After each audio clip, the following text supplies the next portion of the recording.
তেতিয়া ৬০,০০০ মুনিক ৰজা পৰীক্ষিতে কাও বাও কৰি তেওঁলোকক কৈছিলে যে সিংগী মুনিয়ে মোক অভিশাপ দিলে ৭ দিনৰ ভিতৰত তক্ষকনাগে মোক দংশন কৰিব। ইয়াৰ কিবা উপায় আছে নেকি? তেতিয়া ৬০,০০০ মুনিয়ে বহু ৰকমৰ উপায় দিলে। কোনোৱে ক'লে পূজা কৰা, কোনোৱে ক'লে ধ্যান কৰা, কোনোৱে ক'লে যজ্ঞ কৰা, কোনোৱে ক'লে দান দক্ষিণা কৰা ইত্যাদি নানা ৰকমে পৰামৰ্শ আগবঢ়ালে। কিন্তু পৰীক্ষিত ৰজাৰ সেইবোৰ পৰামৰ্শ মনোগ্ৰাহী নহ'ল। সদৌ পৰীক্ষিত ৰজাই মুনিসকলক ক'লে, গুৰুসকল আপোনালোকে মোক যিবোৰ পৰামৰ্শ আগবঢ়ালে এইবোৰ পৰামৰ্শ মোৰ মনোগ্ৰাহী নহ'ল। গতিকে মই দুটি প্ৰশ্ন দিওঁ, এই প্ৰশ্ন দুটি উত্তৰ মোক দিয়ক। বোলে কোৱাছোঁ। প্ৰথম প্ৰশ্নটো হ'ল সাপে মোক খাওক, তাত আপত্তি নাই। মই যেতিয়া বেয়া কামেই কৰিলোঁ মোক সাপে খোৱা ভাল, কিন্তু সাপে খালেও কেনেকৈ মই সাপডাল নেদেখিম তাৰ উত্তৰটো দিয়ক। ২ নম্বৰ প্ৰশ্ন হ'ল মই মৃত্যু হ'ম, তাত আপত্তি নাই। মোৰ নিচিনা এজন অজ্ঞানী মানুহ এই পৃথিৱীত জীয়াই থাকিব নাপায়। কাৰণ মই ঈশ্বৰ উপাসনা কৰি থকা ঋষিক যেতিয়া মই অপদস্থ কৰা হ'ল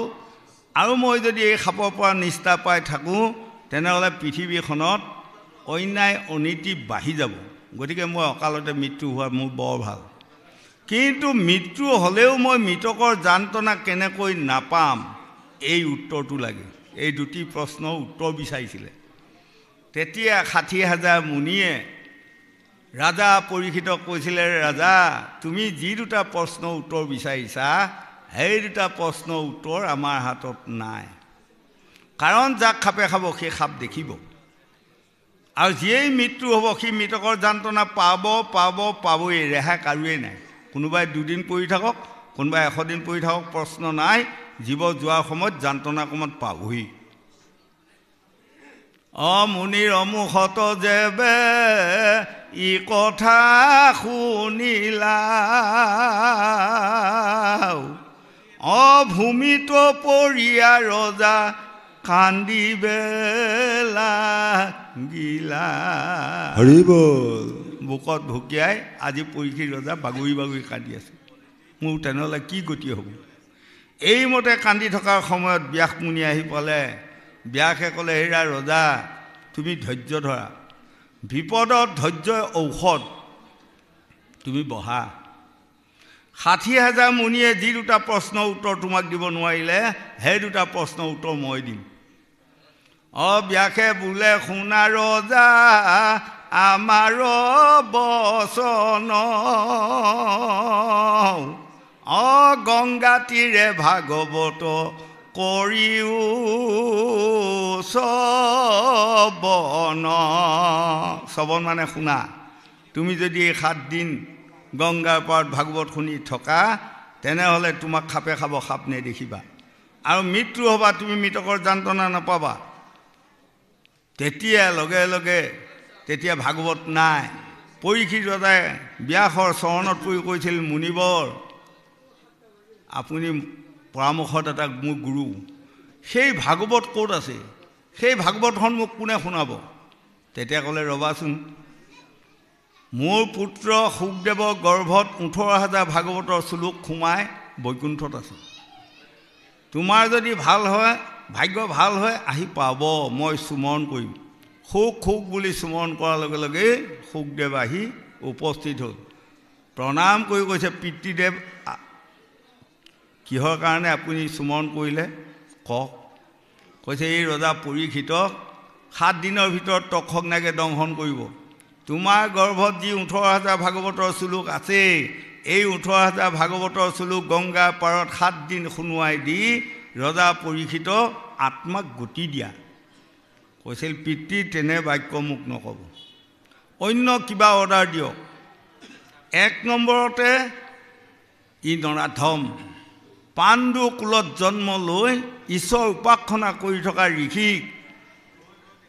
দণ্ডক মণ্ডলো আনি ভাঙ্গিয়া পেলাইলা, ধুতি বস্ত্ৰ উতৰিক ছিঙিয়া পেলাইলা। এক গোট মৰা সৰ্প কাষতে আছিলা ধনুৰ গুণে আনি ৰজাই গলে মেৰাই দিলা এইবোৰ কৰ্ম কৰি আহিছে এই নৰাধমে গতিকে এই নৰাধম অধুগতি যাওক 100 কোটি জন্ম কুকুৰ চিগাল গাহৰি গৰ্ভত জন্ম লৈ ই 20টা বৰকচু খাই ফুৰাই ভাল হ'ব 1 আৰু 2 নম্বৰ মই 7 দিন মোৰ গৰ্ভত ভাগৱতখন আছে সঁচা একে জেগাত মই 7 দিন কতো ভাগৱত কতো নকম কাৰণটো এজনী গাই খিৰাওঁতে যিমান সময় সিমান সময়হে মই এটা জেগাত ভাগৱত কম কাৰণ কলিৰ লোকসকল এজনী গাই খিৰোৱা সময়হে ভাগৱত শুনাৰ ধৈৰ্য থাকিব তাৰ পৰা ভাগৱত শুনাৰ ধৈৰ্য নাথাকে হয়নে তাৰ প্ৰমাণ আজি আপোনাসকলে পাব খুব বেছি 3 ঘণ্টা তাৰ ওপৰত আপোনালোকে উঠিবই সেইকাৰণে ময়ো এতিয়া আজি 6 বছৰ মানৰ পৰা আপোনালোকৰ পাৱাৰ ধূলি লৈ মই য'তে যাওঁ 2.5 ঘণ্টা আৰু 3 ঘণ্টা ভাগৱত গাওঁ গুচি আহোঁ সেইটোৱে কৈছোঁ হয়নে এই তেতিয়া যেনিবা বিয়াখে সুখদেৱক ক'লে হে পুত্ৰ তুমি মোৰ পিতৃ বাক্যটো পালন কৰি পৰীক্ষিত ৰজা কলিয়ে ধৰাৰ কাৰণে তেওঁ বেয়া কৰ্মত আগবাঢ়িলে তেওঁ মহাগুণী জ্ঞানী পণ্ডিত ৰজা আছিল গতিকে তুমি মোৰ বাক্য পালন কৰি ভাগৱত শুনোৱা এই ভাগৱত শুনোৱাই যাওঁতে 3য় স্কন্ধত আজি গংগাৰ পাৰত সুখদেৱে পৰীক্ষিতক কৈছে ৰজা শুনি যোৱা কপিল মুনিৰ নামে পৰম প্ৰভু ভগৱন্ত দেৱহূতি মাতৃ গৰ্ভত জন্ম লৈ এই 18,000 ভাগৱতৰ শ্লোক কেনেধৰণে ক'লে আৰু কোৱাৰ লগে লগে দেৱহূতি মাতৃয়ে সেই কথাখিনি আহি লৈ চলি কেনেকৈ আত্মাক গতি দি বৈকুণ্ঠক গ'লে এই আটাইকণ কথা ৰজা তোমাক কৈ যাম তুমি কাণ ভৰি শুনা এয়া লগে লগে পৰীক্ষিত ৰজাই প্ৰশ্ন কৰি আছে দ্বিতীয়টি আৰু সুখদেৱে এইকণ ভাঙনি কৰি গৈ আছে হয়নে গতিকে আমাৰ এতিয়া ইমানখিনিত পাইছে আহি এই মহাভাগৱতখন 4 প্ৰকাৰে আমাক বুজাই আছে প্ৰথম প্ৰকাৰটো বিশ্বত বুজাই গৈ আছে তাৰমানে গংগাৰ পাৰত সুখদেৱে পৰীক্ষিতক কৈ যোৱা এই হ'ল বিশ্বৰ কাহিনী 2 নম্বৰ ইয়াক দেহ মাৰ্গত বুজাই আছে ভাগৱতে যিমান দেহে কিমান দেহে যিমান ভাগৱতে সিমান পৰমাৰ্থিক তত্ত্ব এইখিনি আৰু 3 নম্বৰত এই কথাখিনিকে বুজাই আছে ভাৰ্যা পুত্ৰ ল'ৰা ছোৱালী সংসাৰখনৰ মাজত আমি কেনেকৈ ব্যাকুল হৈ আছোঁ আমি কেনেকৈ সদায় কেৱল পেটটোৰ কাৰণে ভাৰ্যা পুত্ৰক পোষণ পাষণৰ কাৰণে কেনেকৈ ব্যাকুল হৈ আছোঁ এই ইয়াত বুজাই আছে আৰু 4ৰ্থ প্ৰকাৰে আমাক বুজাই আছে আমাৰ আয়ুটো যে সূৰ্যৰ লগত হৰণ হৈ সদায় হৰণ হৈ গৈ আছেই তাক আমি ভূক্ষেপে কৰা নাই শিশুকাল গ'ল যৌৱনকাল পালোঁ কেনেকৈ যৌৱনকালে পালে তাক মই নাজানিলোঁ বা আপোনালোকেও নাজানিলে আকৌ যৌৱনকালটো গৈ কেনেকৈ আমি বৃদ্ধকালত সোমাই গ'লোঁ তাৰ কথাটো আমাৰ উল্লেখেই নাই হয়নে আৰু বৃদ্ধকালৰ পাছত আমি যে জৰাকাল এটা পাম জৰাকাল পোৱাৰ লগে লগে বিভৎস শৰীৰৰ আশী জোৰে নিব 3 থানে থৈব ভাগ কহয় মাধৱে সবেও মৰিবে তথাপি বুঢ়াহে আগ আমি খেক বিচনাত পৰাৰ লগে লগে আমাৰ দেহটো 3 ভাগ হ'ব হয় কোনে কোনে দিছিলে এই 3টা ভাগ এটা দিছিলে মোক বোপায়ে তাৰমানে মোৰ পিতৃয়ে আৰু এটা ভাগ দিলে মোৰ মাতৃয়ে আৰু এটা ভাগ দিলে ভগৱন্তে আমাক কি দিছিলে 5টা ভূত শীত অপ তেজ মূৰত বম হয়নে 6টা ৰিপু লোভ মোহ কাম ক্ৰোধ মদ মচৰ্য 10টা ইন্দ্ৰিয় তাৰ লগত মন বুদ্ধি চিত তাৰ লগত দিলে 17তম 3টা গুণ তাৰ লগত যিদিনা আই গৰ্ভৰ পৰা আহিব ওলাওঁ সেইদিনা দিলে মোক কাল আৰু মায়া 2টা এই হ'ল 24টা তত্ত্ব হয় এই 24টা তত্ত্ব প্ৰভুভগৱন্তে আমাক দিলে মৃত্যু হোৱাৰ 1 ছেকেণ্ড 2 ছেকেণ্ডৰ আগমুহূৰ্ততে 3 ভাগ কৰি ভগৱন্তৰ বস্তুখিনি লৈ গুচি যাব ভগৱন্তে মোক বা আপোনাক তেওঁক বা তেখেতক কি দিলে আমাক দিলে সাহ এজন মানুহ বৰ সাহ নহয় বাৰু আৰু এজন মানুহ বৰ ভয় এইবোৰ কোনে দিছিলে ভগৱন্তে দিয়া গতিকে ভগৱন্তে যিবোৰ বস্তু আমাক দি থলে সেইবোৰ বস্তু টোপোলা কৰি বান্ধি লৈ প্ৰভুভগৱন্তে লৈ গুচি যাব কাৰণ আকৌ মোৰ আত্মাটো যায় যি জেগাত জন্ম হ'ব সেইকেইটা নটবলটোৰ নিচিনা লাগিব আমাক হয় গাড়ীখনহে বেয়া হৈছে নট বল্টুখিনি ৰাখি থৈ আকৌ সেইকেইটা আমাক প্ৰয়োজন হ'ব তাৰ পাছত মোক বোপায়ে কি দিছিলে 3 পদ বস্তু দিছিলে হাড় দিলে মগজ দিলে মজা দিলে হয়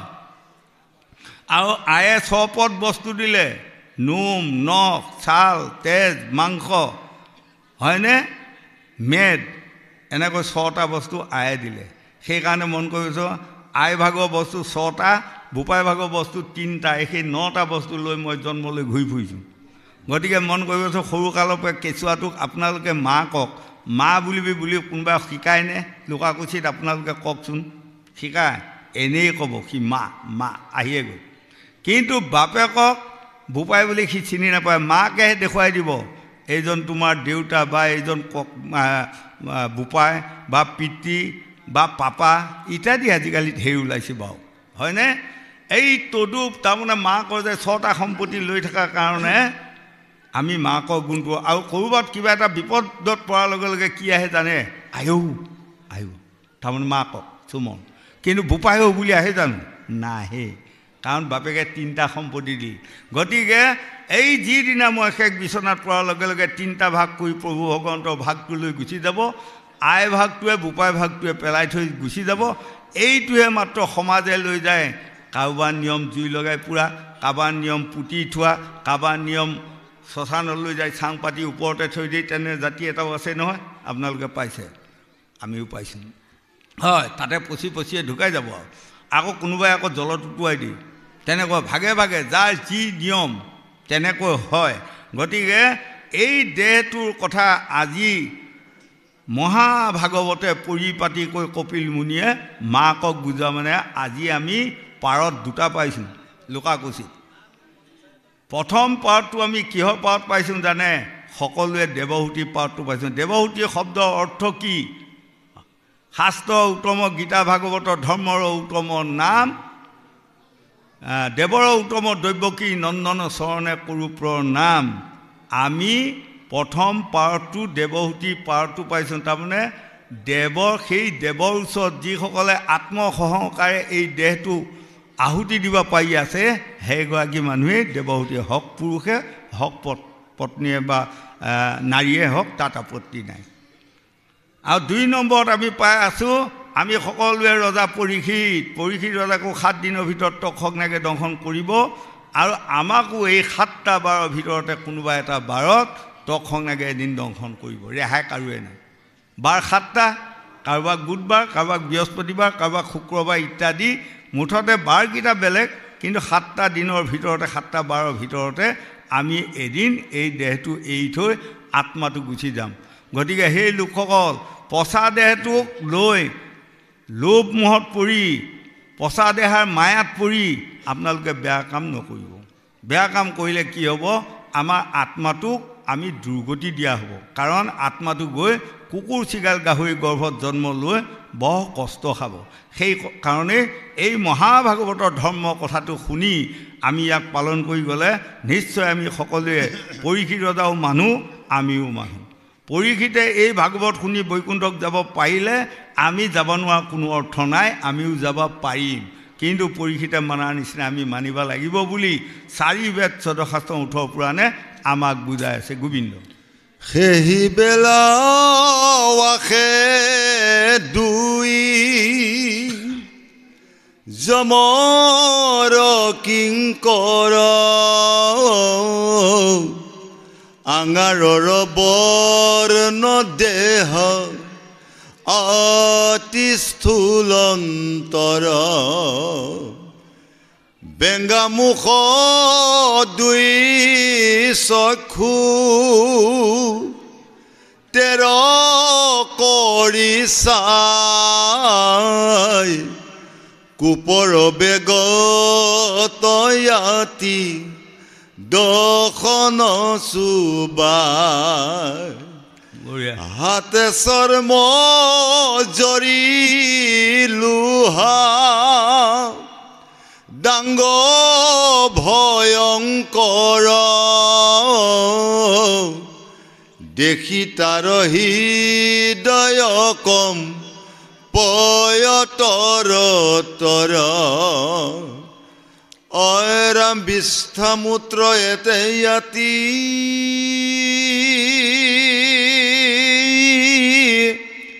ক্ষয় হুয়া ভয় পাছে দুটে যাতনা দে হত ভৰাব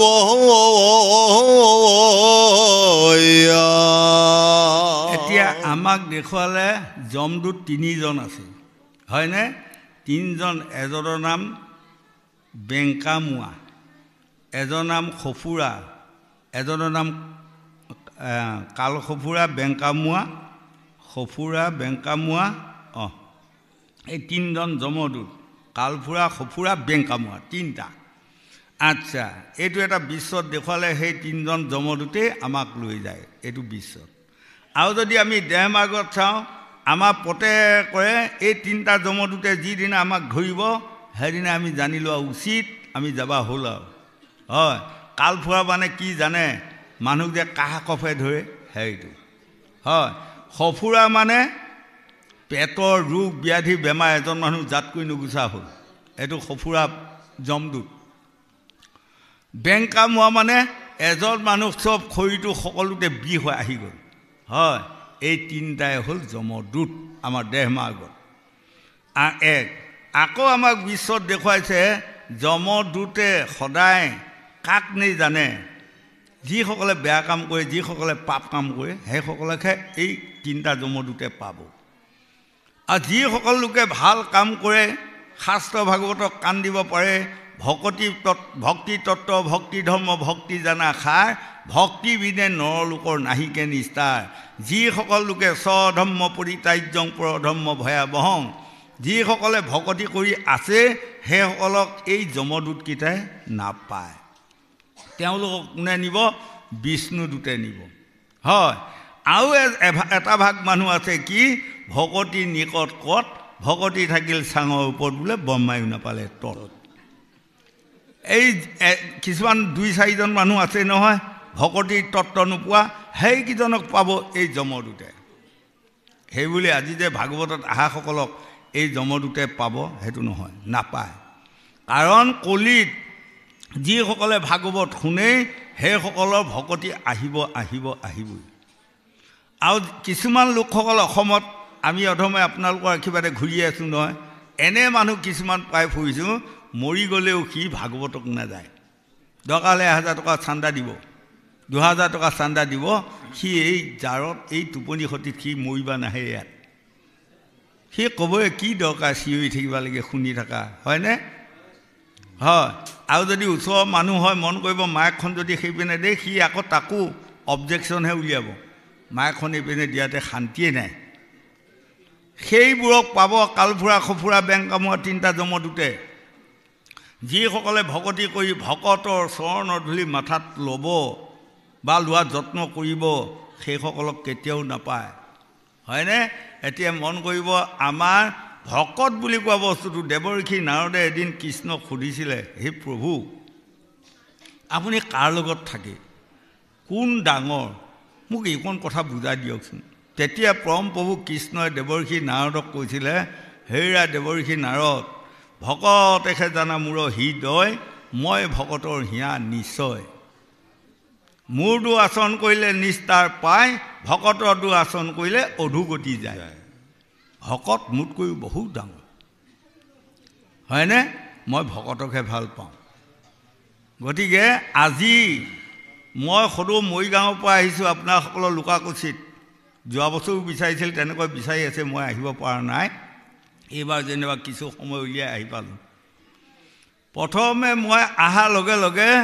মই জানিব লাগিব এইসকল মহাভকত হওক শিশু কিশোৰী হওক বয়বৃদ্ধ চব ভকত মই এইসকলৰ পাও ধূলি মাথাত লোৱাটো মোৰ পৰম কৰ্তব্য আৰু এইসকল ভকতে যদি মোক ভাল পায় আৰু মণিকূটত থকা কৃষ্ণক মই ইমান খাতি কৰি থাকিবলগীয়া নাই এনেই ভাল পাব হয় কৃষ্ণই দেৱঋষি নাৰদক কৈছে ভকতে ভাল পায় যাক মই ভাল পাওঁ তাক গতিকে আপোনালোক ভকতে যদি মোক ভাল পায় মই ভগৱন্তক ইমান খাতি কৰিবলগীয়া নাই আৰু ভাল পাবই আৰু যামগৈহে আৰু যদি আপোনালোক ভকতেই মোক খুব বেয়া পালে তেনেহ'লে মই এইখিনি দীঘল খাই পৰি যদি অষ্টাংগ প্ৰণামেৰে সৈতে কৈ থাকোঁ হে কৃষ্ণ মোক ভাল পাওঁ, হে কৃষ্ণ মোক ভাল পাওঁ, নাপায়, মিছা কথা এইটো, হয়নে? গতিকে মন কৰিব, প্ৰথম এই পৃথিৱীখন প্ৰভু ভগৱন্তে সৰ্জন কৰিলে, বৰাহ স্বৰূপে জল হন্তে ডুব দিলা, অনন্ত নাভিৰ হন্তে ভূমি উধাৰিলা। প্ৰথম ভূমি উদ্ধাৰ কৰি পাছত দেখিলে উৰণ বুৰণ গজন ভ্ৰমণ, চাৰিমুঠি জীৱ মই সৃষ্টি কৰিম, সঁচা মনুষ্যও এটা জাতি সৃষ্টি কৰিম। কিন্তু মনুষ্য জাতিটোৱে কাক লৈ চলিব? প্ৰথম প্ৰভু ভগৱন্ত স্বয়ং নাৰায়ণে অকলে অকলে ভাবি চিন্তা কৰিলে, তেনেহ'লে প্ৰথম পোহৰ কৰি ল'ব লাগিব, চন্দ্ৰ সূৰ্য জন্ম দিয়াই ল'ব লাগিব, হয়নে? আৰু মনুষ্য জাতিটো পাছত জন্ম দিয়াম, তেওঁলোকে কি ধৰ্ম কি নীতিত থাকিব, তেতিয়া তেওঁ লগে লগে বৈষ্ণৱ সনাতন ধৰ্মত জন্ম দিয়ালে। সেইকাৰণে মহাপুৰুষ শংকৰদেৱে ভাগৱতৰ তাৎপৰ্যত লিখি থৈ গৈছে নহয়, কৃষ্ণ সূৰ্য ভয়লন্তয়ো দি ধৰিয়া, নাম ধৰ্ম কৰিলা বিদি ধৰিয়া। কৃষ্ণ সূৰ্য যিদিনাই জন্ম দিয়া হ'ল সেইদিনাই বৈষ্ণৱ সনাতন ধৰ্ম জন্ম দিয়া হ'ল। আৰু তাৰপাছত প্ৰভু ভগৱন্তে আকৌ ভাবিলে মনুষ্যসকলে কি নীতি লৈ চলি থাকিব, বা উৰণ বুৰণ গজন ভ্ৰমণসকলৰ কি নীতি মনুষ্যসকলে পালন কৰিব, তেনেহ'লে মই নীতি কেইটামান উলিয়াব লাগিব, হয়নে? তেওঁ নীতি 5টা মানে জন্ম দিয়ালে। তাই এটা প্ৰমাণ আপোনাসকলে পাইছে নহয়। 1947 চনত 15 আগষ্টৰ দিনা আমাৰ ভাৰতখন স্বাধীন কৰা হ'ল। জৱাহৰলাল নেহৰুক প্ৰধানমন্ত্ৰী পাতি তেওঁলোকে মন্ত্ৰীবৰ্গ সকলোৱে মিটিং বহিলে বা সভা বহিলে। সভাত জাতিৰ পিতা মহাত্মা গান্ধীয়ে ক'লে, আমি ইমান দিন ব্ৰিটিছৰ আমোলতহে চলি আছিলোঁ, এতিয়া আমাৰ যেতিয়া নিজৰ এখন ভাৰত আমাৰ স্বাধীন হৈ গ'ল, আমাৰ এখন সংবিধান ইয়াত ৰচনা কৰিব লাগিব। সংবিধানখন কাক দিয়া হৈ ৰচনা কৰিব? সদৌ শেষত চালি জাৰি চাই B.R. আম্বেদকাৰ, তেওঁ এজন মুচি মানুহ, তেওঁক ক'লে তুমি এই ভাৰত সংবিধানখন ৰচনা কৰা। প্ৰস্তাৱ আকাৰে তেওঁক দায়িত্ব দিয়া হ'ল। আৰু তেওঁ উৰণ বুৰণ গজন ভ্ৰমণ চাৰিমুঠি জীৱ কেনেকৈ চলিব, এই সংবিধানখন ৰচনা কৰাৰ আগমুহূৰ্তত তেওঁ পুৰাণ মানে শাস্ত্ৰ ভাগৱত চাই আটাইখিনি পাই গ'ল। প্ৰভু ভগৱন্তে পৃথিৱী সৰ্জন কৰাৰ লগে লগে এই নীতি 5টা সৰ্জন কৰিলে। এই নীতি 5টাক লৈ যদি মই সংবিধান এখন ৰচনা কৰা হয়, তেনেহ'লে কোনো জীৱই মানে দুখৰ অনুভৱ নকৰিব, সকলোৱে শান্তি পাব। সেয়ে হ'ল ৰাজনীতি, ধৰ্মনীতি, শিক্ষানীতি, অৰ্থনীতি, সমাজনীতি, এই 5টা নীতি। এতিয়া এই 5টা নীতি সংবিধানৰ নীতি বুলি যদি আমি সকলোৱে বহি থকা হয়, কামত নাহিব। জানি লোৱা উচিত, এই 5টা নীতি আমাৰ প্ৰত্যেকৰ ঘৰে ঘৰে আমি 5টা নীতি মানি লোৱা শিকিব লাগিব, হয়নে? যেনেকৈ নীতি এজন বাপেকক পুতেকহঁতে মানি চলাটো নীতি। যদি সেই নীতি ভংগ কৰে তেনেহ'লে সেইসকলে বহুত হৰিনাম ল'লেও কামত নাহিব।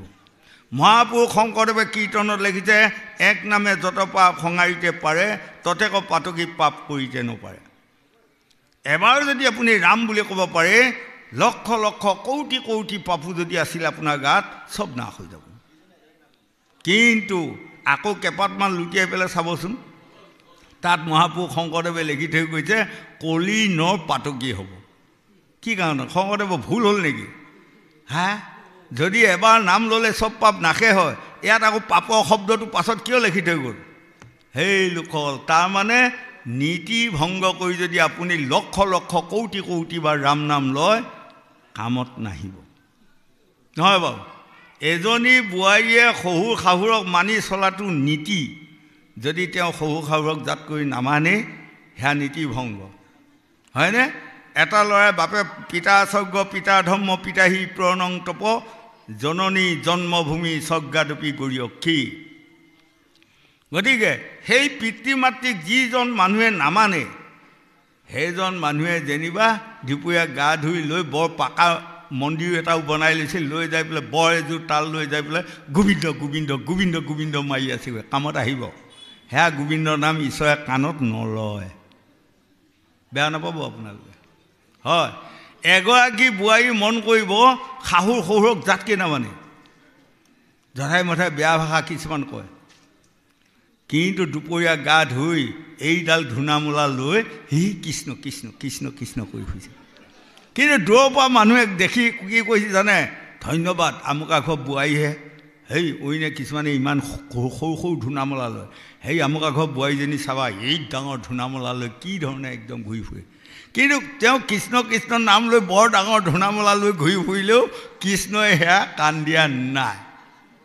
কাৰণ তেওঁ নীতিভংগ কৰি থৈছে গতিকে উঠি অহা যুৱক যুৱতী প্ৰজন্মসকল আপোনালোকে নীতিভংগ নকৰিব যদি নীতিভংগ নকৰে তেনেহ'লে অলপ নামেও আপোনাৰ আত্মাক গতি দিয়াব আৰু নীতিভংগ কৰি লোৱা নাম বস্তাই বস্তাই যদি নাম লৈ আছে কামত নাই এই হ'ল ভাগৱতৰ মহাধৰ্মৰ কথা গোবিন্দ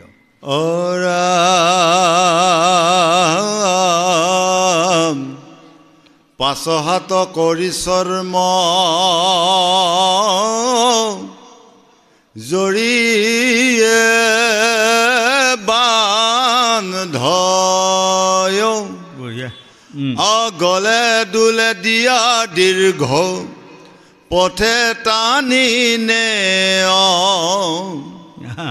কাটিবাক লাগি যেন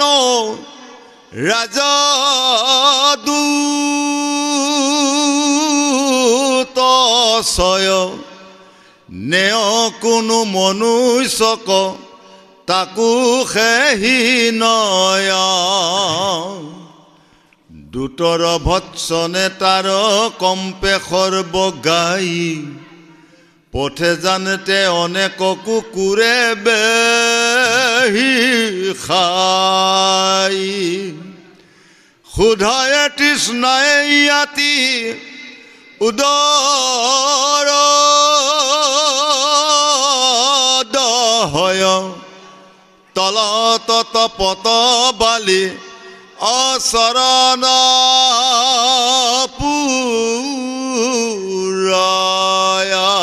এতিয়া এইকণ কথা যে ভাগৱতত কপিল মুনিয়ে দেৱহূতি মাতৃক কৈ আছে বা গংগা পাৰত শুকদেৱে পৰিহিত কৈ আছে এয়া যিসকল সৎ লোক সেইসকলৰ কাৰণে এইখিনি কথা নাহে যিসকলে অসৎ কৰ্ম কৰি পাপ ধৰ্মৰ কথা চিন্তা নকৰি বেয়া কামত লিপ্ত হৈ আছে সেইসকল মৰাৰ পাছত আৰু এটা মানে হেৰি আছে সজা আছে আমাৰ প্ৰত্যেকৰে নিজা নিজা এটা সজা সেই সজাটোকে মোৰ আত্মাটো লৈ যায় সেই সিটো সজাত ভৰাই দিব এই সজাটো কাটিলে কাটা যায় পুৰিলে পুৰা যায় কিন্তু যি যাতনাৰ সজা বুলি কৈছে সেই সজাটো কিন্তু পুৰিলেও পুৰা নাযায় কাটিলেও কাটা নাযায় কিন্তু যান্ত্ৰণা পায় তেনে এটা মানে সজাত এই আত্মাটো লৈ যায় সোমোৱাব সেইকাৰণে দেৱঋষি নাৰদে প্ৰভু ভগৱন্তক সুধিছিলে যে কৃষ্ণ কল্যাণ কৰক আইষত বিনি শূন্য কৰক বঢ়িয়া গতিকে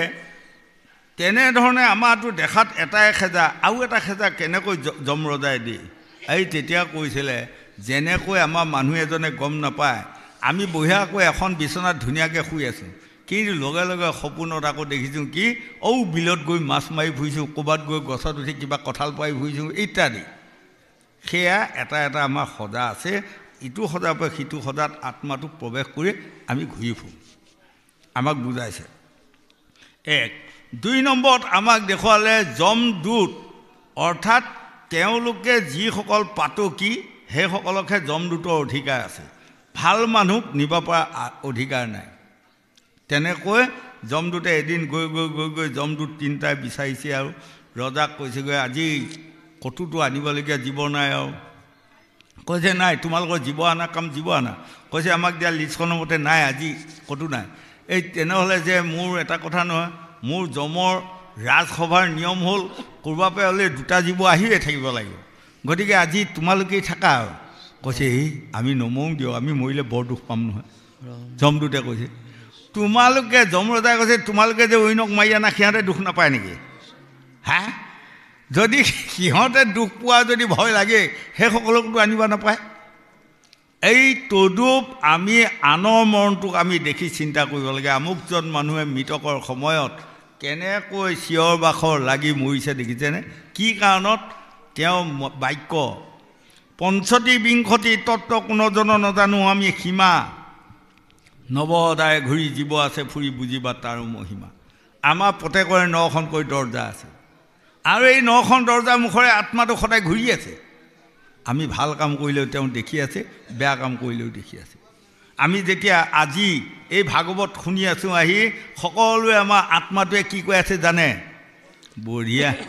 এনেকৈ যদি সাধুগুৰু বৈষ্ণৱ ভকতৰ পাও ধূলি মাথাত লোৱাৰ অভ্যাস কৰা হৰিনাম হৰি কীৰ্তন শুনাৰ যদি অভ্যাস কৰা তেনেহ'লে জন্মে জন্মে আকৌ মই এনেধৰণৰ মানে ভাল জন্ম এটা পাই সাধুগুৰু বৈষ্ণৱৰ সংগ মই পাম আৰু যেতিয়া আমি আকৌ বেয়া কাম কৰিম তেতিয়া আমাৰ জীৱটোৱে আমাক কি কয় এৰা নৰা ধম তুমি যে এইবোৰ বেয়া কাম কৰিছা ইয়াৰ ফলত মই গৈ কুকুৰ চিগাল গাহৰি গৰ্ভত জন্ম লৈ 20টা বৰকচু খাই ফুৰিব লাগিব হয় গতিকে যুৱক যুৱতী প্ৰজন্মসকল ভুলতো আপোনালোকে বেয়া কাম নকৰিব বেয়া কাম কৰিলে কুকুৰৰ জন্ম বেয়া কাম কৰিলে শিয়ালৰ জন্ম বেয়া কাম কৰিলে শগুনৰ জন্ম ইত্যাদি বেয়া জন্মবোৰ আমিয়ে ল'ম কাৰো ভাগ্যৰ গৰাকী কোনো নহয় আমাৰ কিছুমান লোকসকলে দুখ পায় পেলাই কপালখনক খপিয়াই পেলাই কি কয় জানে হাই হাই কণা বিধতাই যে কি লিখিলৈ বুলি কয় হয় গতিকে স্বামী বিবেকানন্দদেৱে লেখা গ্ৰন্থখনত লিখিছে যিসকল লোকে নিজৰ কপালখনক খেপিয়াই চাই কয় আমাৰ কপালত কণা বিধতাই কি লিখিল বুলি সেইজনৰ নিচিনা মূৰ্খ সেইজনৰ নিচিনা অজ্ঞানী পৃথিৱীতে নাই কাৰণ কোনো কণা বিধতাই ইচ্ছা কৰি কাৰো কপালত বিধি নেলিখে সেই লোকসকল আমাৰ এইখিনি জেগাৰ নাম কি জানে কপাল হয়নে যি এই জীৱনটোত আমি যিবোৰ কৰ্ম কৰিম গোটেইবোৰ কৰ্মক ভিত্তি কৰি মই শেষ বিচনাত পৰা দিনা বিধতাই লিখনিটো মাৰি দিব তেতিয়া তাৰ নাম কি হ'ব বিধি 3টা জন্মৰ আগৰ পাছৰ যিখিনি কৰ্ম তাৰ নাম কি হ'ব ভাগ্য 11টা জন্ম আগৰ পাছৰ যিখিনি আমি দুখে হওক সুখে হওক ভুগিবলগীয়া হয় তাৰ নাম হ'ব দৈব্য 100টা জন্মৰ পাছৰ যিবোৰ আমি ভুগিবলগীয়া হয় তাৰ নাম হ'ব বাসনা 100টা জন্মৰো আগত কৰি অহা পাপৰ ফল এইবাৰ ভুগিবলগীয়া হ'ল তাৰ নাম কি জানে অদিষ্ট এই কিছুমান মানুহে কয় নহয় কি কৰিবি ভাই অদিষ্টই বেয়া আছে কি কৰিবি ভাই ভাগ্যই বেয়া আছিল কি কৰিবি ভাই দৈব্যই বেয়া আছিল হয় কিন্তু এই ভাগ্য দৈব্য বনোৱা গৰাকী কোন জানে আমি প্ৰত্যেকে নিজে নিজে আমি ভাল কাম কৰি গ'লে আমাৰ ভাগ্যখন সদায় ভালেই লিখিব আজি লুকাকুচিত আপোনাসকলে ভাগৱত শুনি আছে এই হৰি মন্দিৰত এইটোতো মিছা কথা নহয় সত্য কথা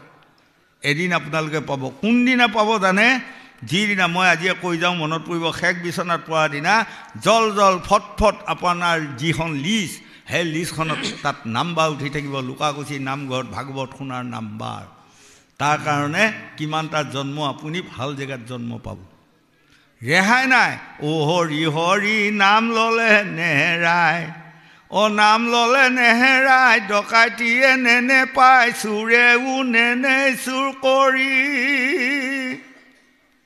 অ ভাই ভাতৃ নোখোজয় অগণীয়ে নুপুৰয় ৰজায়ো নেনে জোৰ কৰি অ হৰি হৰি নাম ল'লে নেহেৰাই হয়নে নাম অসয়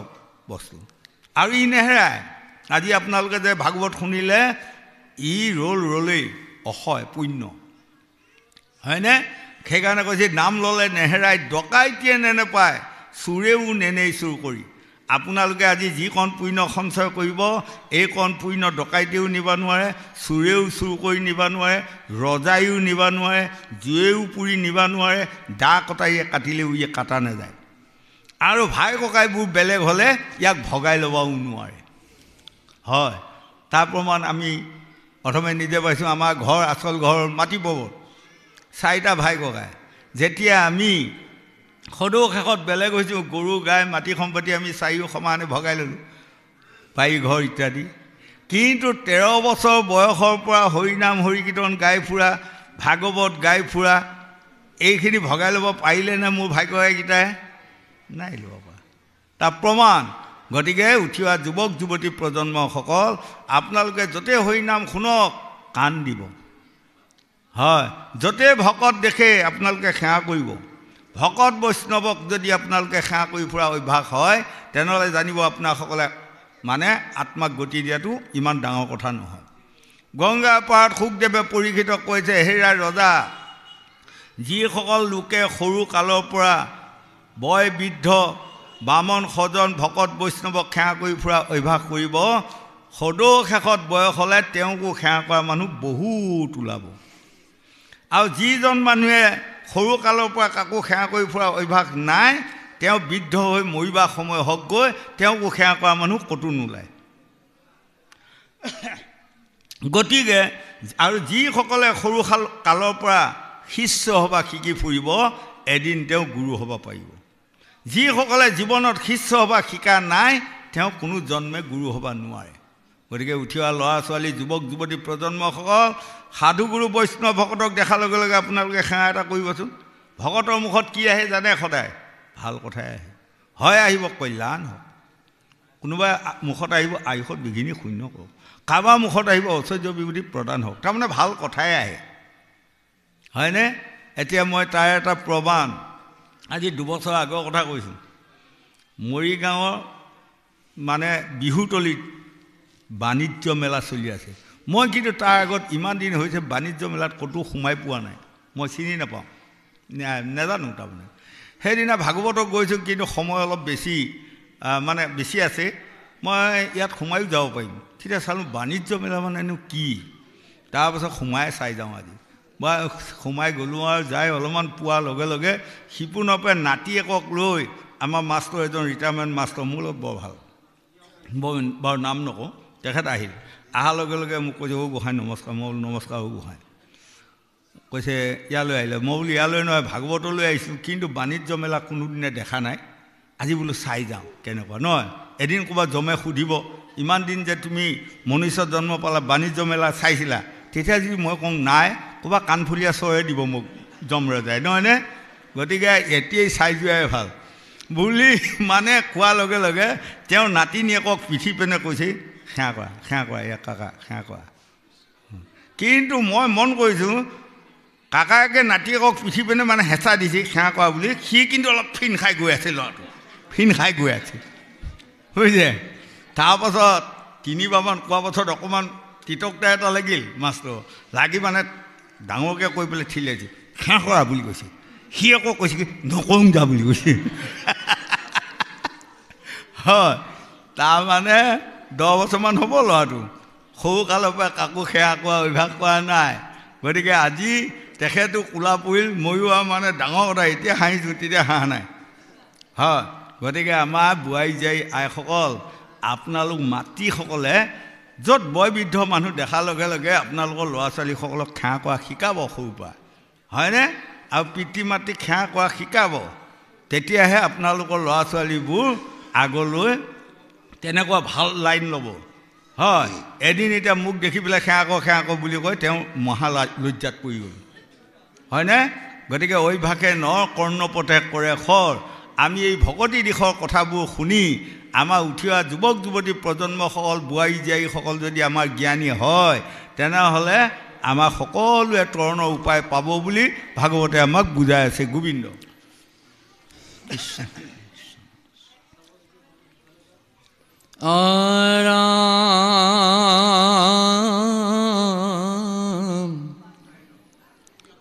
হান্থিবে নপাৰি সিটো পথত পৰাই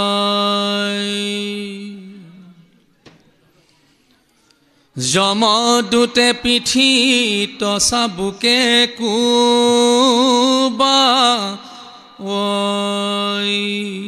বঢ়িয়া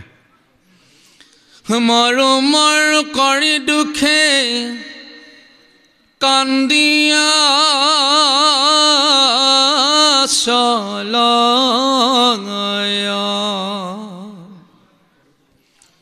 বায়ুৰে আনিয়া ৰুদ্ৰ শৰীৰ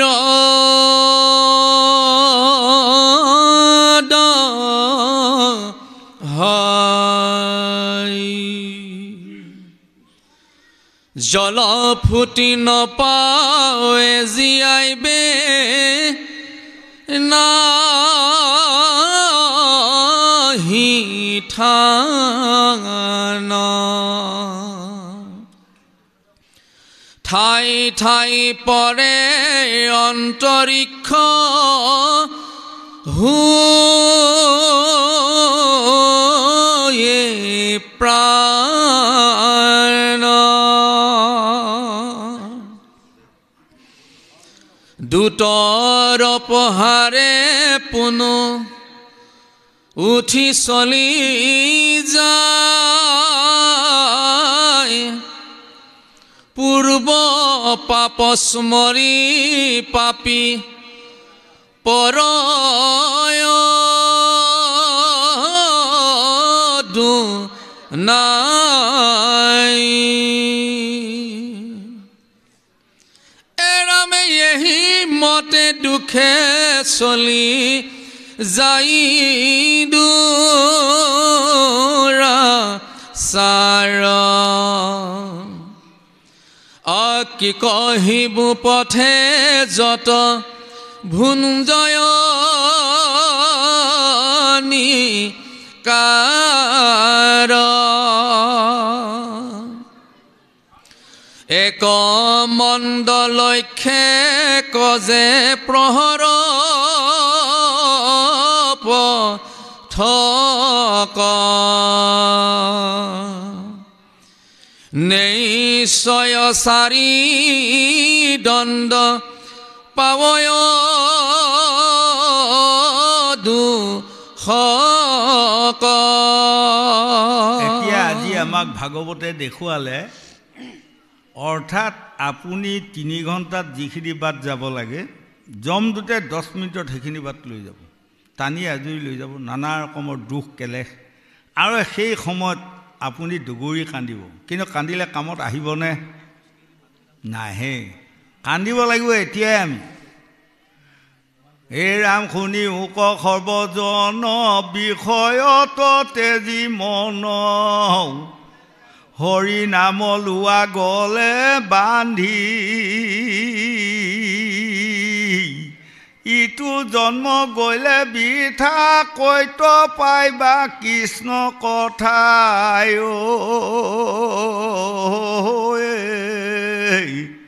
অয়াকে লাগি মৰিবা কান্দি এয়া মহাভাগৱতে কৈছে এতিয়া আপোনাসকলে কান্দিবা শিকক এতিয়াই আপোনালোকে হাঁহিবা শিকক ভাগৱত শুনি শুনি এটি বঢ়িয়া হাঁহি মাৰি দিয়ক আপোনাৰ আয়ু বাঢ়িব হয়নে 3টা আপেল খোৱাৰ ভিটামিন এটা হাঁহিত পাব আৰু ভাগৱত শুনি শুনি যদি এক টোপাল চকু উলিয়াই দিব পাৰে চকুলো উলিয়াই দিব পাৰে তেনেহ'লে ভৱসাগৰখনত তৰ্ণ উপায় পাব এই ৰাম বিষয় বাসনা এৰি অভজিও কচিৰি হৰি মানি লোৱা ভাগৱতৰ বাণী নহ'লে মনুষ্য জন্ম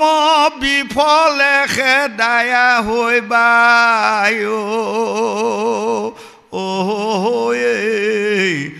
কুকুৰচি গাল যত প্ৰাণী মানি লোৱা ভাগৱতৰ বাণী নহ'লে মনুষ্য জন্ম বিফলে খেদায়া হইবা কুকুৰচি গাল যত প্ৰাণী আপোনালোকৰ লুকাকুচিতে এজন ডাক্তৰ আছে এজন ইঞ্জিনিয়াৰ আছে এজন প্ৰিন্সিপাল আছে মই উদাহৰণ এটা দিছোঁ আৰু তেওঁলোকে যেতিয়া বেয়া কাম কৰি পেলাই মৃত্যু হ'ল এই কালফুৱা খফুৱা বেংকামুৱা 3টা জমদূতে ক'বনে এজন লুকাকুচি প্ৰিন্সিপাল দেই নামাৰিবি এজন লুকাকুচি ডাক্তৰ দেই নামাৰিবি এজন লুকাকুচি ইঞ্জিনিয়াৰ দেই নামাৰিবি ক'বনে বাৰু কাণফলীয়া চৰ দিব কলেজৰ প্ৰফেচৰ কৰিছিলি ইমান দিন প্ৰিন্সিপাল কৰিছিলি হৰিত ভকতি নকৰিলি মাৰ হয় এইখিনিতে আকৌ আপোনালোকে যদি যম পুৰাণ পঢ়ি পাইছে মই যম পুৰাণৰ কথা অকণমান কৈ যাওঁ যম পুৰাণত আপোনালোকে মনত ৰাখি লওক সেইখন যদি পঢ়েই এজন মানুহ মৃত অসমত থকাৰ লগে লগে আপুনি ক'ব পাৰিব এইজন মানুহে কিহৰ জন্ম পাব ক'বই পাৰিব কুকুৰৰ জন্ম পাবনে চিগালৰ জন্ম পাবনে শগুনৰ জন্ম পাবনে গাহৰি জন্ম পাবনে আপোনালোকে পাবই মৰা সময়ত এজন মানুহ যিজন মানুহ ভকতি থাকে সেইজন মানুহ দেখিব পৰি আছে সেই মৰ্মে উহাৰ লৈ সেই মৰ্মে জীৱ গুচি যাব আৰু এজন মানুহ মৰাৰ সময়ত হাত ভৰি জকাই আছে তেতিয়া লগত ওচৰত থকা মানুহে কি ক'ব দেহৈ দেহৈ দেহি আমাৰ আইসকলে বেছি কয় আৰু দেই আয়ো দুখ পাইছে দেহৈ দেহি পনাই দিব আকৌ আহিব সেয়া কি জানে এই মৰা আগমুহূৰ্ততে কালফুৰা খপুৰা বেং কামোৰা তিনিটা জমদূতে লোহাৰ ডাঙৰে সৈতে টাঙন দি এইখন হাতে সাধুগুৰু বৈষ্ণৱক সেৱা কৰিবা নিশিকিলি যাৰ তাৰ লগত কাজিয়া লাগিবা শিকিলি ল এচুত বুলি পেলাই ধামকৈ দিব নহয় এয়া মই জকাই উঠিম আৰু এয়া প্ৰমাণ আকৌ কেতিয়াবা দেখিব মৰাৰ সময়ত এজন মানুহ মুখখন এইপিনে যাব আকৌ আপুনি পনাই দিয়ক আকৌ যাব সেয়া কি জানে যমদূতে সুধি সুধি চৰ দেই এইখন মুখৰে হৰি নাম ল'বা নিশিকিলি এই মাথাটোৰে ভকতক সেৱা কৰিবা নিশিকিলি ল এই পাত বুলি দিব নহয় এইপিনে যাবগৈ হয়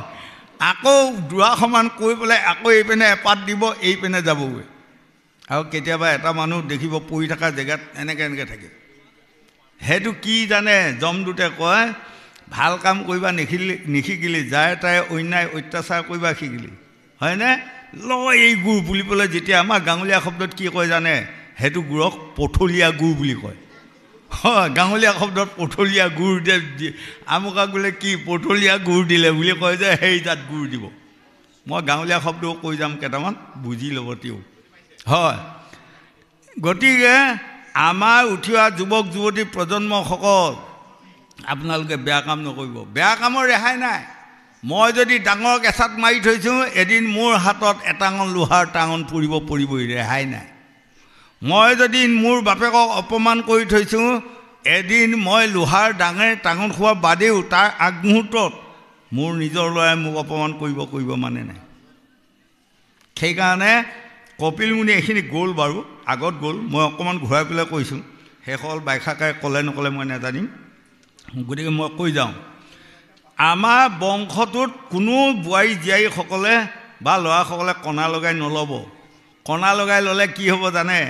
21 পুৰুষলৈ সেই কণাটো ভাঙোতে বহুত 21 পুৰুষ যাব যদি কেনিবাকৈ 70 একো নহওক কথা এটা কৈছোঁ এজন পুতেকে বাপেকক মাৰিলে 70 একো নহওক এজন বোৱাৰীয়েকে শাহুৱেকক মাৰিলে তেনেহ'লে সেই গোষ্ঠীটোত কণা লাগিব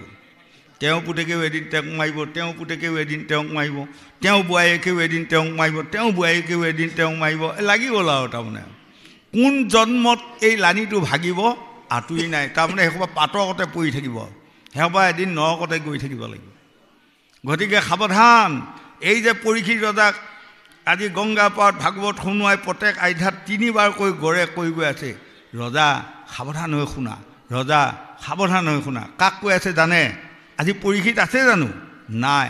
আমাক কৈ আছে আমি সাৱধান হৈ শুনিব লাগিব যদি আমি বেয়া কাম কৰা হয় তেনেহ'লে আমাৰ বংশটো কলংকিত হ'ব বংশটো পাপত ডুবি যাব তাৰ প্ৰমাণ আজি পৰীক্ষিত ৰজা ইমান গুণী জ্ঞানী সাধু মহন্ত পণ্ডিত ৰজা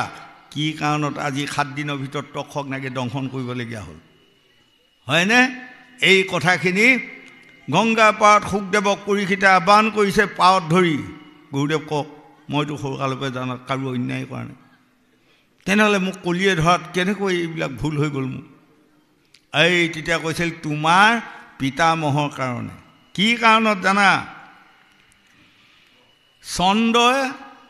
দক্ষ ৰজাৰ 27জনী কন্যা বিয়া কৰাইছিলে বা 27জনী ছোৱালী বিয়া কৰিছিলে 27জনী পত্নীয়েও তেওঁ সন্তুষ্ট নহয় তেওঁ গুৰু বৃহস্পতি গুৰু পত্নীগৰাকীক চন্দ্ৰই হৰণ কৰিলে তেতিয়া মহাতাপ মহাদুখ মহাসুখ পায় বৃহস্পতি গুৰুৱে চন্দ্ৰক অভিশাপ দিলে তুমি মৈত্ৰক যোৱা মৈত্ৰত যায় তুমি জন্ম লোৱা আৰু লৈ ইমান সুন্দৰী এগৰাকী কন্যা বিয়া কৰি তুমি সপোনৰ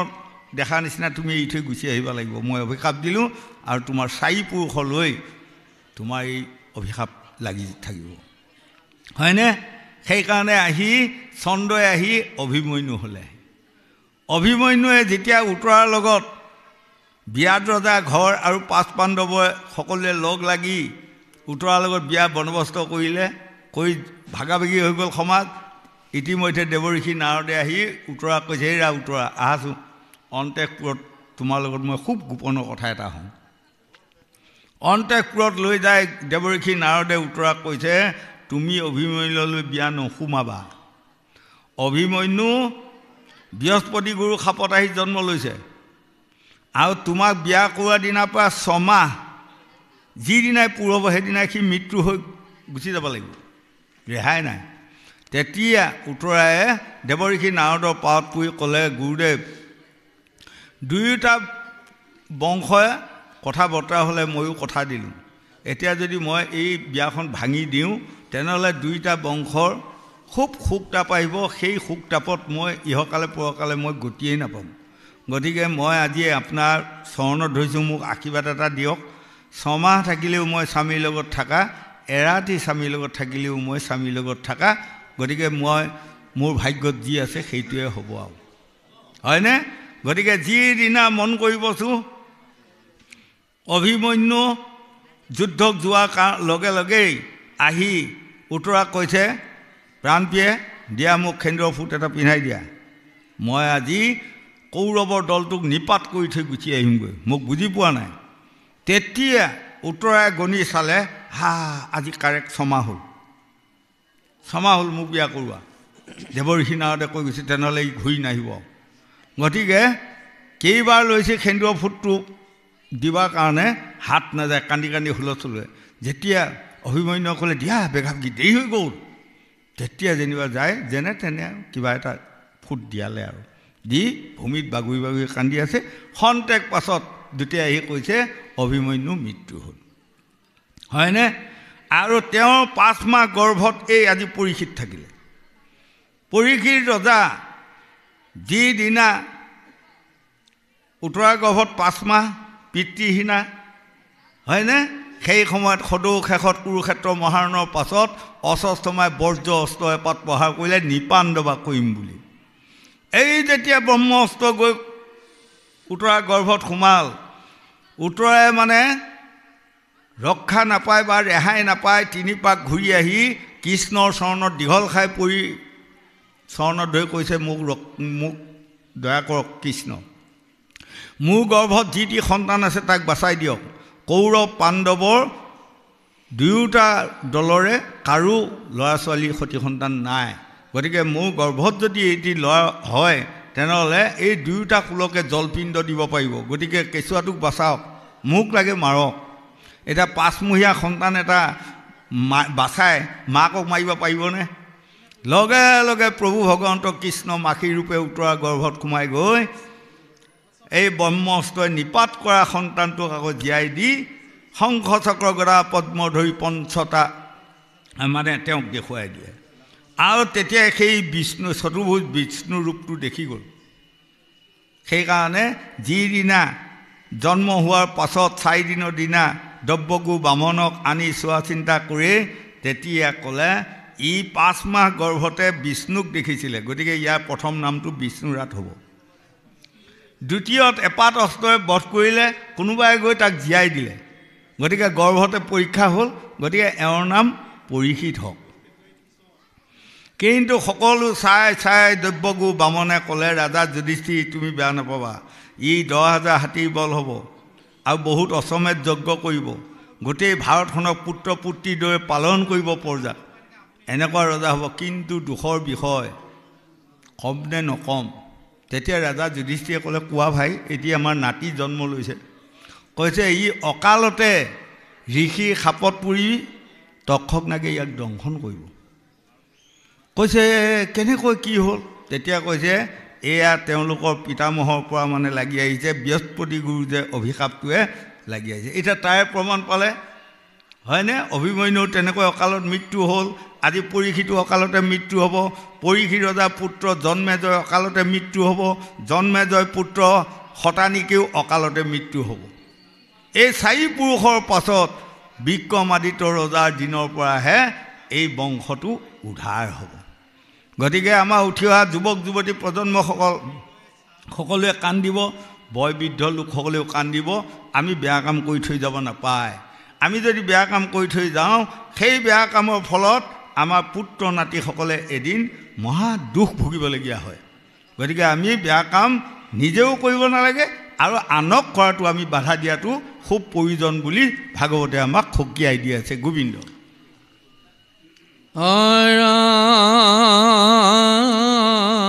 আৰাম উগ্ৰ প্ৰাপে চাৰি দণ্ড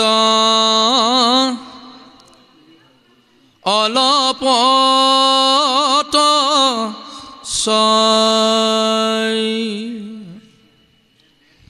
পাছে দুটে তাক জম আগে যুগাই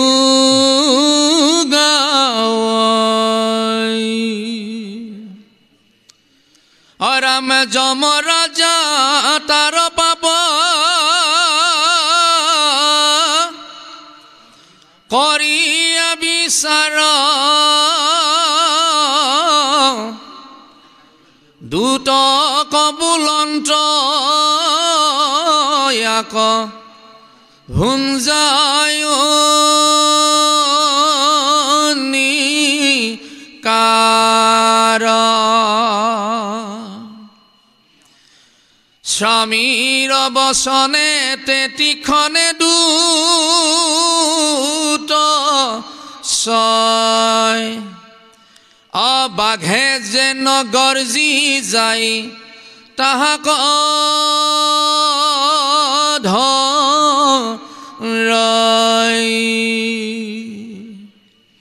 সমস্তে শৰীৰে তাৰ তৃণকামে ৰাই লগাৱে অগণিষিতো পাপী পৰি যায় খনো তাৰ মাংস কাটি তাকে খুৱায় জীৱন্ততে সগুণ এটা নয়নাৰী ছয় অৰাম সৰ্প বিছা মহদ্ৰাহ তাক বেহি খাই দেহাৰ পিয়াতয়াতি পৰিমূৰ্ছা যায় এতিয়া আমাক দেখুৱালে পাপৰ যিবোৰ আমাৰ কৰ্ম এইবোৰৰ পৰা পাপ জন্ম হয় আৰু যিদিনা মই মৃত্যু হ'ম সেইদিনা হোৱাৰ লগে লগে চিত্ৰগুপ্তই বহীখন চাই যোগ বিয়োগ কৰি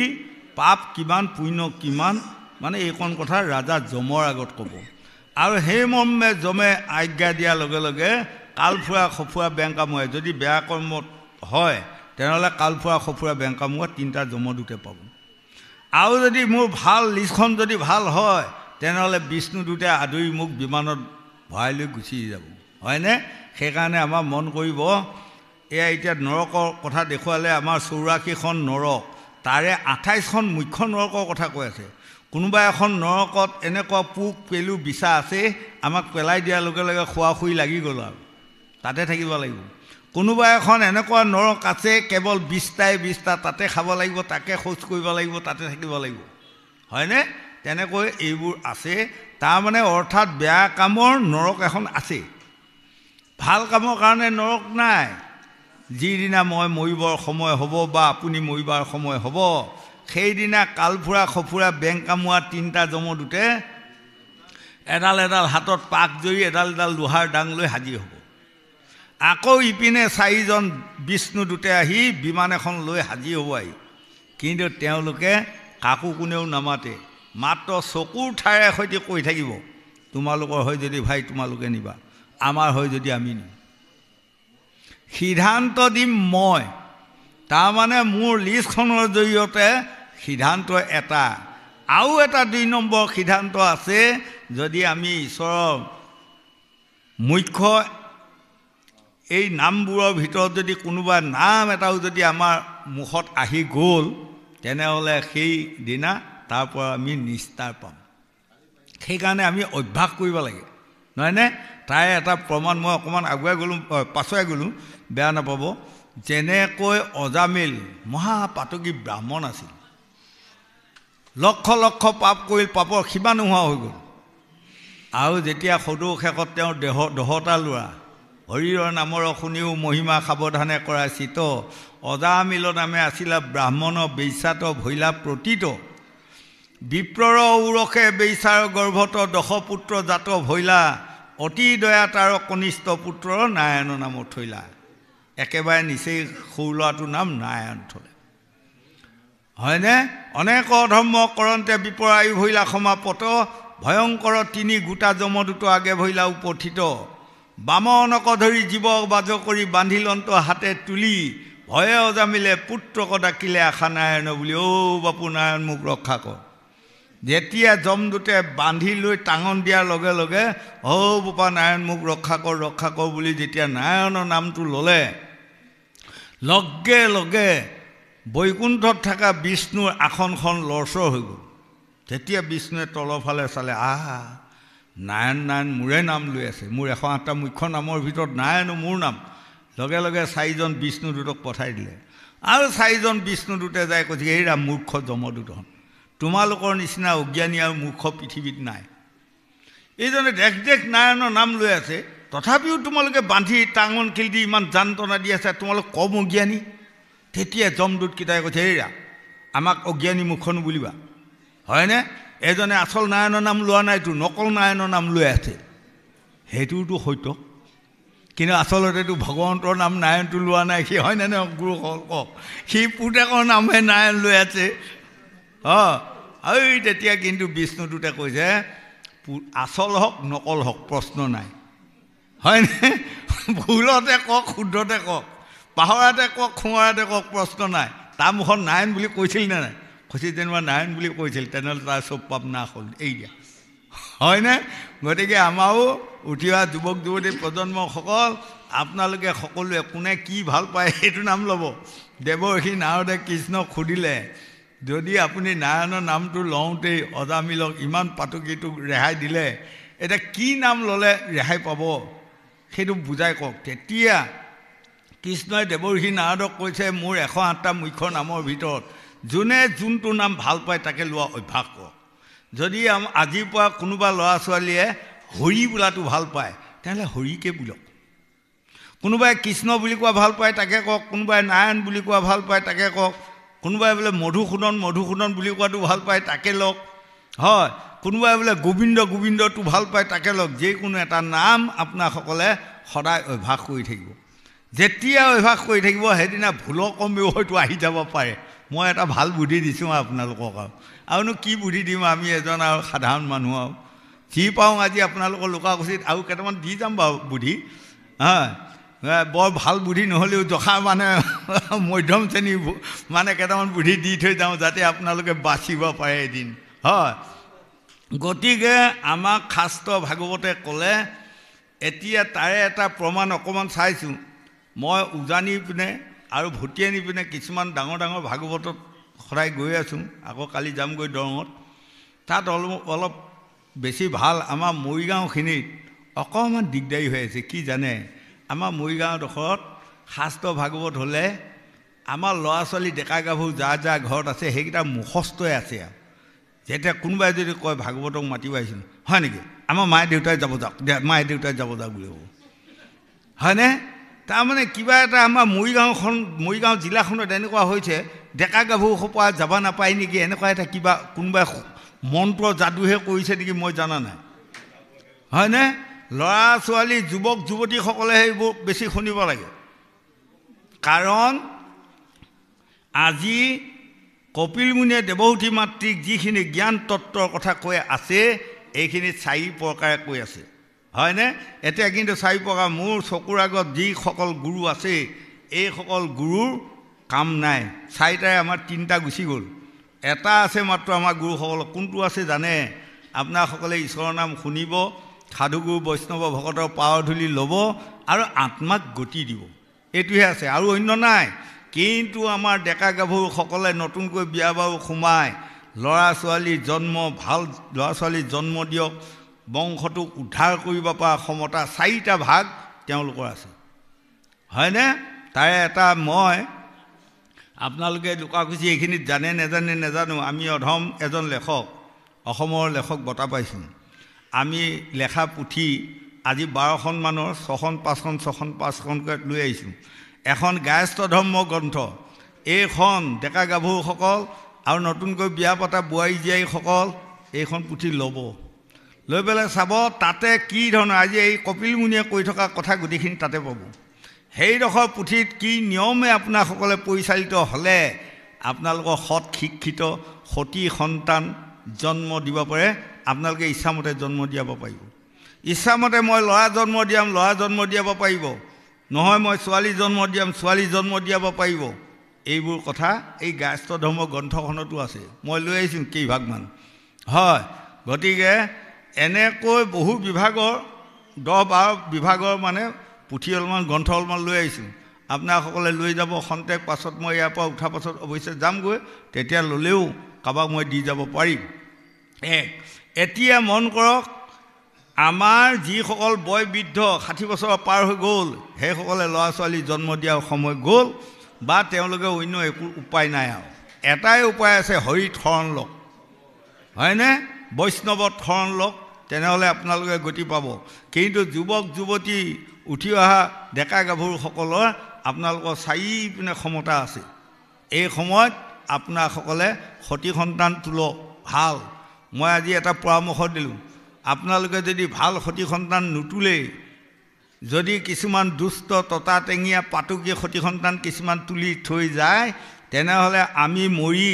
আমাৰ এইসকল আত্মাই বৈকুণ্ঠত থাকিলেও তাৰ পৰা এদিন বাগৰ খাই আহি নৰকত পৰিম, আহিম, ৰেহাই নাই। আৰু যদি আমি চলি যোৱাৰ পাছত আপোনালোকে যদি ভাল গুণী জ্ঞানী সাধু সন্তান সৎ পুত্ৰ পুত্ৰী যদি আপোনাসকলে তোলে, সেইসকলৰ কাৰণে আমি যদি নৰকতো থাকিবলগীয়া হয়, নৰক নিস্তৰি আমি স্বৰ্গত যাত্ৰা কৰিব পাৰিম। গোসাঁত মাধৱদেৱে লেখা নাই, যাৰ পুত্ৰ হবে ঐত হৰিত শৰণ লয়া, হৰি গুণ গাৱে শুদ্ধ ভাৱে, দধি দুগ্ধ ঘিত মধু নদীৰ জল কপিয়া, পিতৃগণে পিতি কপাৱে। দেখিছেনে? আমাৰ যদি পুত্ৰ নাতিসকল গুণী জ্ঞানী শিক্ষিত পণ্ডিত আমি তুলি থৈ যাব পৰা যায়, এদিন আমি বৈকুণ্ঠত থাকি অমৃত খোৱা যেন খাই থাকিব পাৰিম, হয়। গতিকে এতিয়া মন কৰিব, মোৰ প্ৰথম শাৰী চকুৰ আগত থকা যিসকল গুণী জ্ঞানী শিক্ষিত পণ্ডিত আছে, এইসকল মোতকৈ অলপমান জ্ঞানী আছে, মোতকৈ কেইটামান কথা জানি আছে, হয়নে? এইসকলক ভাগৱত শুনোৱাই মোৰ কিমান লাভ হ'ব, কিমান লোকচান হ'ব আপোনালোকে নাজানে, মই আজি কৈ যাওঁ। এদিন 2জন মানুহ মৃত্যু হ'ল, মৃত্যু হোৱাৰ লগে লগে এইটো যমপুৰাণৰ কাহিনী, লৈ যোৱাৰ লগে লগে চিত্ৰগুপ্তই হিচাপ কৰি তেওঁলোকৰ মানে এজনৰ লিখিছে, এইজনে 10জন মানুহক জ্ঞান দি থৈ আহিছে, ইয়াক 10 নম্বৰ দিলে। আকৌ ইজনৰ আত্মাটোক দেখুৱাইছে, এইজনে এজনক জ্ঞান দান দি থৈ আহিছে, সেইজনকো 10 নম্বৰ দিলে। দিয়াৰ লগে লগে কালফুৰা সফুৰা বেংক কামোৱা 3টা জমতে চাই আছে নহয়, অকণমান আগুৱাই যায়, কৈছেগৈ, মহোদয় ভুল হ'ল নেকি আপোনাৰ? এই কৈছে, কি ভুল হোৱা দেখিলে? কৈছে, এইজনে 10জনক জ্ঞান দান দি থৈ আহিছে, 1 নম্বৰকৈ 10 নম্বৰ, আৰু এইজনে কয় এজনকহে জ্ঞান দি থৈ আহিছে তেওঁ 10 নম্বৰ লিখিলে আপুনি কৈছে এই মূৰ্খ জমদূত তহঁতে একো জানা নাই এইজনে 10জন জ্ঞানী মানুহ জ্ঞান দান দিয়াৰ কাৰণে 1 নম্বৰ পালে আৰু এইজনে কিন্তু একেবাৰে অজ্ঞানী এজনক জ্ঞান দি জ্ঞানী বনাই থৈ অহাৰ কাৰণে একেলগে 10 নম্বৰ পালে দেখিছেনে গতিকে এতিয়া মন কৰক আপোনালোকৰ ইয়াত যিসকল নাজানা নুবুজা অজ্ঞানী মানুহ যদি 2-এটা আছে সেইসকলক বুজাই জ্ঞান দি আমি 2টামান আজি নম্বৰ পাই যাম এতিয়া এয়া সমূহ খাই থকা খোপাক বুজাই জ্ঞান দিলেও কিনো নম্বৰ পাম আৰু ক'বাই নোৱাৰোঁ আৰু হয় কথাটো চিন্তা কৰক হয় নে নহয় কাৰণ আপোনালোকে নাই কোৱা হ'লেও মোতকৈ বেছি জানা মানুহ এইসকল আছে সেইসকলক জ্ঞানীয়ে হৈ আছে মই জ্ঞান দি থাকিলে কি হ'ব গতিকে আমাৰ এতিয়া ল'ৰা ছোৱালী যুৱক যুৱতী প্ৰজন্মসকল শাস্ত্ৰই ভাগৱতে এইসকলে যাব লাগে এইসকলে গ'লেহে তেওঁলোকে জীৱনত 4টা কাম স্থূলপূৰ কৰিব পাৰে বুলি ভাগৱতে আমাক সিদ্ধান্ত দি আছে গোবিন্দ